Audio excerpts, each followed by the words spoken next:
The way we define our brand at Mountain Equipment is pretty much by its name. So we are Mountain Equipment, we make mountain equipment and clothing. So our brand, we're 50 years old, we've been doing it for 50 years. So the way we define it is in its name really, and we're quite closely focused on that. All our goals and objectives are to do with that. That's how we would define our brand. Our plans for the rest of this year, 2011, are pretty simple really. It's our 50th birthday this year. So the next 6 months is where we share our birthday with all the people that have made the brand over the years. So all our customers, our end users, our suppliers.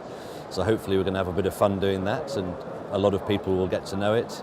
And then our other objective is much more mundane. It's to deliver our record order book, which we have, which sounds simple, but there's lots of problems on the supply side and at retail around the world at the moment. So just delivering that is a fairly big challenge for the next 6 months. In 2011 and 12, the biggest markets that are growing for us are the Central European Alpine markets. So Germany, Austria, Italy and Switzerland. And I think there's a couple of reasons for that. One is that our products suit those markets. They're active mountaineers, there's lots of them.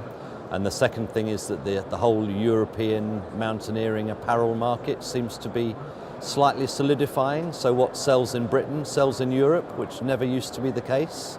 So some of the products that we designed for British mountaineers are now very popular with German mountaineers, which has not always been the case. So, hey, the working culture of our company is pretty friendly and laid back, but quite clearly, we have quite clear objectives. So although we have quite a relaxed working environment, everyone does know exactly what they're supposed to be doing and how that relates to the rest of the team. So we like to think of ourselves as a bunch of people making gear for their mates that go outdoors.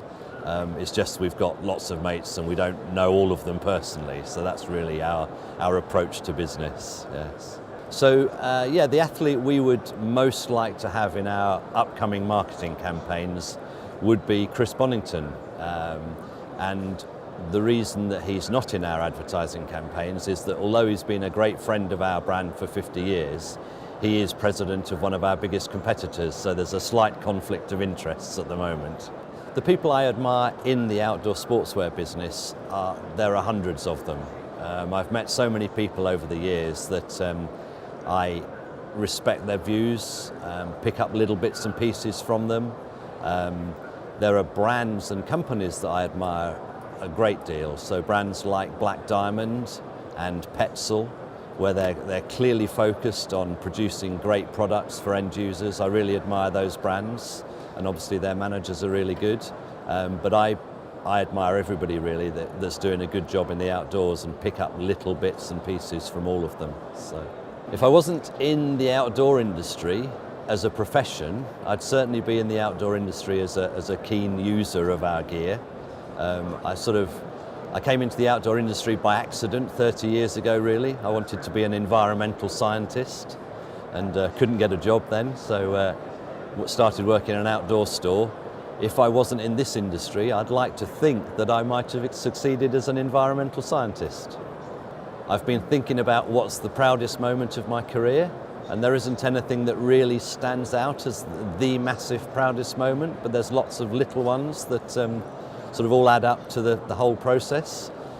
So it's always great when a new product that you're involved with, or it's your idea, or you've helped make it happen, really takes off. So for many years I was a buyer at retail, and the first pair of Teva sandals I ever saw I thought were quite interesting and persuaded my boss to stock them, and they've gone on to quite big things. We also stocked GPSs 30 years ago for hikers, and we didn't sell any of them because no one thought they would take off, so selling those was pretty good when it started to happen.